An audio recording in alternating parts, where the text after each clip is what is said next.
Low carb, pamalit ko po sa rice nung bago pa lamang ako. Share ko po para sa mga bago, nakakamiss lang din naman.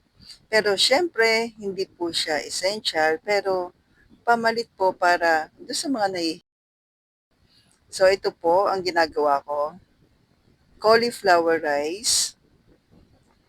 So una kailangan natin cauliflower and flex ko na rin yung aking food processor. 2 liters po yan pero napakamura ko lamang nabili. Then, yan na po. Ang bilis 'di ba po? Then, mag-scramble muna tayo ng ating favorite na pamalit sa rice. Ito talaga yung pinampapalit ko na sa rice. Pero kailangan natin to para sa ating sinangag na cauliflowers. So, yan po. Nasa 4 to 5 pieces, kung di ako magkamali itong piraso po ng egg po dito. Nilagyan ko ng asin at konting paminta.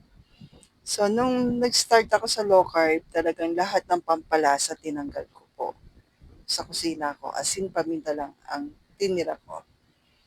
So, yan. After may scramble, tabi muna natin. Add tayo ng konting oil, tapos garlic. Siyempre, pag sinabing sinangag, hindi mawawala yung garlic. Yan. Tapos yung ating cauliflower po. Broccoli yan, ginagawa ko din po yan. Tapos sayote. Yan. So, sasangag natin ngayon with scrambled egg. Even yung anak ko, nagustuhan niya rin yan dati, nag-start siya. Pero sa totoo lang, hindi naman natin talaga kailangan na meron pamalit sa rice or what. Ulam lang talaga si low carb. Pero doon sa mga nahihirapan, yan po yung ginagawa ko. Nag-add ako ng konting oil. By the way, yung oil na inad ko, pinagprituhan ko po yan ng aking bacon.